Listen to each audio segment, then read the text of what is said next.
थोड्याच वेळात मनसे प्रमुख राज ठाकरे यांचं आगमन जे आहे ते मीरा रोड शहरामध्ये होणार आहे आणि त्यांच्या स्वागताकरता या ठिकाणी आपण पाहू शकतो की जेसीबी आणण्यात आलेले आहेत आणि जेसीबींच्या साहाय्याने फुलांची उधळण जी आहे ती मनसे अध्यक्ष राज ठाकरे यांच्यावरती करण्यात येणार आहे। तब्बल जवळपास 1 2 3 4 जेसीबी आणलेले आहेत आणि 4 जेसीबींच्या साहाय्याने फुलं जी आहेत ती मनसे अध्यक्ष राज ठाकरे यांच्यावरती उधळणार आहेत आणि त्यांचं स्वागत या ठिकाणी जल्लोषात मनसेच्या कार्यकर्त्यांकडनं करण्यात येणार आहेत। आज मनसे अध्यक्ष राज ठाकरे यांची तोफ जी आहे ती मीरा रोड मधल्या नित्यानंद नगरमध्ये धडाडणार आहे। खरं तर 8 जुलैला मराठी लोकांचा मोर्चा जो आहे तो संपूर्ण मीरा रोडमध्ये झालेला होता आणि त्या संपूर्ण मोर्चाचं नेतृत्व जे आहे ते मनसैनिकांकडनं करण्यात आलेलं होतं आणि आज राज ठाकरे हे मीरा रोडच्या दौऱ्यावरती आहेत आणि आपली भूमिका जी आहे ती स्पष्ट करणार आहेत। खरं तर नित्यानंद नगरच्या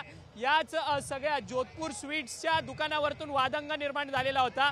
जोधपूर स्वीट्सचा दुकानाचा जो मालक आहे त्याने मराठी बोलण्यास नकार दिल्यानंतर मनसैनिकांकडनं त्याला मारहाण करण्यात आलेली होती आणि त्यानंतर या संपूर्ण जोधपूर स्वीट्सच्या मालकाचं समर्थन करण्याकरता मीरा भाईंदरमधल्या सर्वच गुजराती मारवाडी व्यापाऱ्यांनी आंदोलन केलेलं होतं आणि त्यानंतर त्या आंदोलनाला प्रत्युत्तर म्हणून मीरा भाईंदरमधली सगळी जनता जी आहे ती 8 जुलैला एकत्रित झालेली होती आणि मराठी लोकांचा मोर्चा जो आहे तो मीरा रोडमध्ये झालेला होता आणि त्या सगळ्या आंदोलनाचं नेतृत्व मनसेच्या नेत्यांकडनं करण्यात आलेलं होतं। अभिजित पानसे असतील, अविनाश जाधव असतील, संदीप देशपांडे असतील, या सगळ्या लोकांकडनं आंदोलनाचं नेतृत्व करण्यात आलेलं होतं आणि त्यानंतर आज मनसे अध्यक्ष राज ठाकरे यांची तोफ जी आहे ती मीरा रोडमध्ये नित्यानंद नगरमध्ये धडाडणार आहेत आणि आपण पाहू शकतो की जय मल्हार गोविंदा पथक राज ठाकरेंच्या स्वागतासाठी या ठिकाणी जमलेलं असल्याचं आपल्याला पाहायला मिळतंय। आपण एकत्र आलो आहोत गावासाठी, त्यानंतर एकत्र आलो आहोत पथकाच्या नावासाठी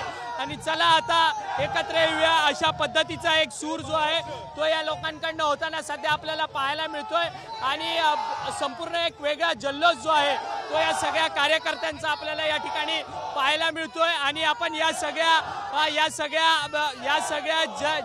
जय मल्हार पथकाकडे विचारूया कसा उत्साह आहे। राज ठाकरे आज दौऱ्याला आलेले आहेत।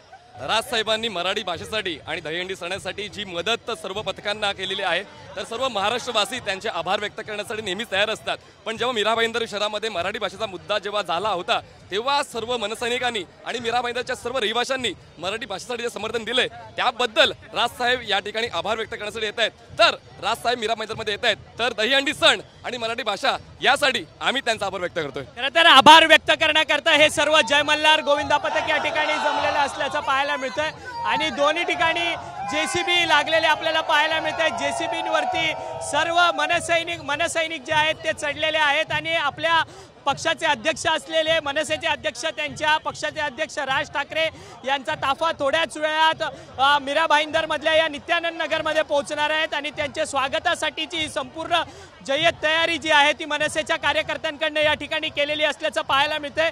एकीकडे संपूर्ण फौजफाटा पोलिसांचा आपल्याला पाहायला मिळतोय कारण की 8 तारखेच्या मोर्चामध्ये मोठ्या प्रमाणात मराठी जनता जी आहे ती रस्त्यावरती उतरलेली होती आणि या सर्व मराठी जनतेला संपूर्ण आवरण्याकरता मोठा फौजफाटा त्यावेळेस देखील लावण्यात आलेला होता। परंतु आज मनसे अध्यक्ष राज ठाकरे हे आज मीरा भाईंदरच्या दौऱ्यावरती आहेत, त्यांची आज तोफ धडाडणार आहे। त्यामुळे आजच्या संपूर्ण भाषणाकडे राज्याचं लक्ष लागून राहिलेलं आहे कारण की 8 तारखेच्या दिवशी ताणतणाव जो आहे तो मीरा भाईंदरमध्ये निर्माण झालेला होता।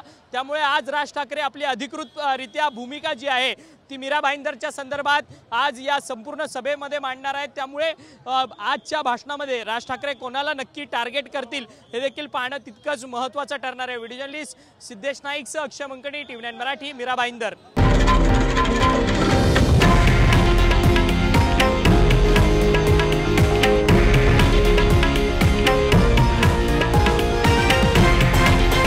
हे आहे देशातील नंबर 1 न्यूज नेटवर्क आणि आपण पाहत आहात TV9 मराठी, एकमेव।